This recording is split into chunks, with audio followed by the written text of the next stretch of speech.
نہ پہنچا تو عشق کو کیا سمجھے گا؟ ارے ظالم، تو سمجھتا ہے کہ محبت اور عشق کوئی الگ چیز ہے؟ پوچھتا ہے کہاں لکھا ہے؟ یہ فقیر اشرفی گدائے جیلانی تجھ کو بتاتا ہے محبت اور عشق یہ الگ چیز نہیں ہے، بلکہ محبت کے اپ گریڈ ورژن کا نام عشق ہے۔ سبحان اللہ، سبحان اللہ، کیا کہنے۔ جب محبت اپنے کمال پر پہنچتی ہے تو اسے کیا کہتے ہیں؟ عشق۔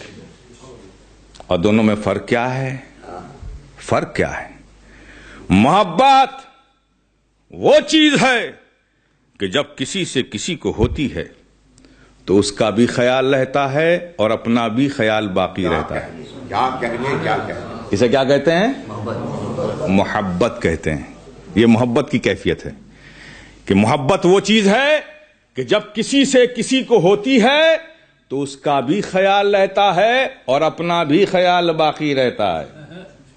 لیکن عشق وہ چیز ہے کہ جب کسی سے کسی کو ہوتی ہے تو صرف اس کا خیال رہتا ہے، اپنا خیال نہیں رہتا۔ یہ ہے عشق، یہ ہے عشق۔ اب آقا ارشاد فرماتے کہاں لکھا ہے؟ اب آقا ارشاد فرماتے ہیں لن یؤمن احدکم حتی اکون احب الیہ من نفسہ، تم میں کا ہرگز ہرگز کوئی مومن نہیں ہو سکتا جب تک کہ وہ اپنی جان سے زیادہ مجھے نہ چاہے۔ تو بولو، انصاف سے بولو، ارے جان سے زیادہ کسی کو چاہنے کے لیے محبت چاہیے کہ عشق؟ یہ تو عشق کا کمال ہے کہ جب کسی سے ہوتا ہے تو صرف اس کا خیال رہتا ہے، اپنا خیال نہیں رہتا۔ میرے پیارے، بحمدہ تعالی یہ بزرگوں کا فیضان ہے۔ جو ایمان ہمارے سینوں میں ہے وہ بزرگوں کا فیضان ہے، نسبتوں کا فیضان ہے کہ نبی پر درود و سلام محبت سے پڑھنا، نبی سے محبت، تعظیم و ادب سینوں میں رکھنا، یہ بزرگوں کے فیضان و صحبتوں کا نتیجہ ہے۔ اور ویسے بھی میں دیکھتا ہوں یہ لوگ بڑے ہوشیار ہیں۔ یہ آج کل کہاں لکھا ہے یہ بڑا کنسپٹ چل رہا ہے، کہاں لکھا ہے۔ اچھا، میں نے دیکھا کہ سوال کرنے میں بھی کمال کی احتیاط کرتے ہیں لوگ۔ یہ کہاں لکھا ہے یہ ہمارے علماء سے نہیں پوچھیں گے، کمال کی غضب کی احتیاط پوچھیں گے کس سے؟ بیچارے کسی آفس میں کام کرنے والے سے پوچھیں گے، کسی کاروباری آدمی سے پوچھیں گے، کسی تجارت کرنے والے سے پوچھیں گے، اس سے پوچھیں گے کہاں لکھا ہے۔ ارے ظالم، پوچھنا ہے تو ان علماء سے پوچھ کہاں لکھا ہے، یہ بتائیں گے کہ کہاں لکھا ہے۔ اچھا چل، تیری عادت ہی ہے پوچھنے کی، تو ہم غریبوں سے کیا پوچھتا ہے؟ کیا کہنے۔ کہاں لکھا ہے پوچھ سکتا ہے؟ چل پوچھ، پوچھ، پوچھ سکتا ہے تو پوچھ، سیدنا صدیق اکبر سے پوچھ۔ کیا کہنے، سبحان اللہ، سبحان اللہ۔ ارے ہے ہمت تو پوچھ، سیدنا عمر فاروق سے پوچھ۔ ارے پوچھ سکتا ہے تو پوچھ، مولا علی مشکل کشا سے پوچھ۔ ارے پوچھ سکتا ہے تو پوچھ، حضرت عثمان غنی سے پوچھ۔ پوچھ سکتا ہے تو پوچھ، حضرت طلحہ ابن زبیر سے پوچھ۔ ارے پوچھ سکتا ہے تو پوچھ، حضرت بلال سے پوچھ۔ پوچھ سکتا ہے تو پوچھ، عبداللہ ابن مسعود سے پوچھ۔ ارے پوچھ سکتا ہے تو ان سے پوچھ کہ نبی ہیں، وضو فرما رہے، وضو فرما رہے ہیں، اور صحابہ پروانوں کی مانند چاروں طرف کھڑے ہیں۔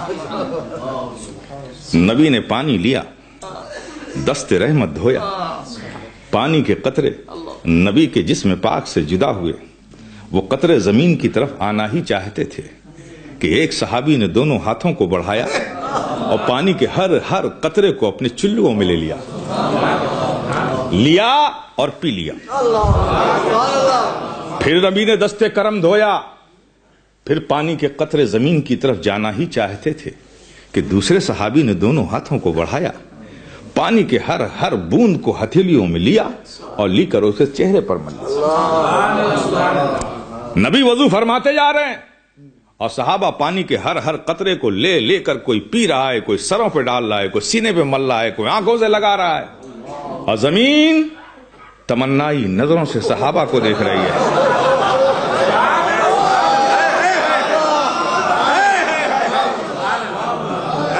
ارے اے صحابہ کی مقدس جماعت، ایک قطرہ پانی مجھ تک تو پہنچ جانے دیجئے۔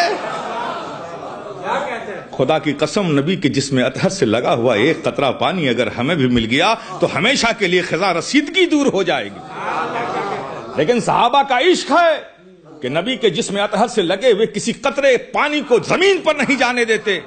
کوئی لے رہا ہے، کوئی پی رہا ہے، کوئی آنکھوں سے مل رہا ہے، کوئی سینے پہ لگا رہا ہے۔ پوچھنا ان سے، پوچھ کہ اے صحابہ کی مقدس جماعت، یہ جو نبی کے وضو کے پانی کو لے کر آپ نے پیا، سینے پہ ملا، سر پہ ڈالا، آنکھوں میں لگایا، ایسا کرنا کہاں لکھا تھا؟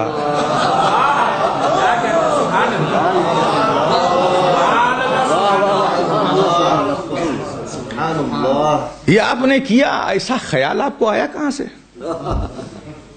کہ نبی جب وضو کرے تو ہر قطرے پانی کو لے کر پی لیا جائے؟ کہاں لکھا تھا؟ قرآن تو ہم نے بھی پڑھا ہے، 30 پارے ہیں، 30 پارے پڑھے۔ قرآن میں تو کہیں ایسا لکھا نہیں۔ حضور کیا نبی نے فرمایا تھا؟ تو نبی نے بھی نہیں فرمایا کہ میں جب وضو کروں تو ہر قطرے پانی کو لے کر پی لیا کرو۔ تو قرآن میں لکھا نہیں تھا، نبی نے فرمایا نہیں، تو ایسا کرنے کا آپ کو خیال کہاں سے آیا؟ پوچھے گا ظالم نا تو یہی جواب آئے گا، ارے ظالم سن سن، کہاں لکھا ہے؟ پوچھتا ہے۔ ارے یہ نبی کے عشق کی بات ہے، عشق کی بات، یہ کسی کتاب میں نہیں، یہ تو عاشقوں کے دلوں میں ہوا کرتی ہے۔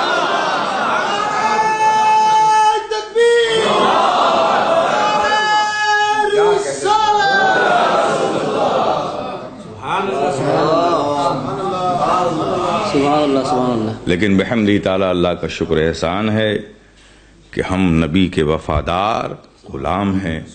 اللہ پاک اسی غلامی کے ساتھ ہمیں زندہ رکھے اور اسی پر ہمارا خاتمہ فرمائے۔ وآخر الدعوانا الحمدللہ رب العالمین۔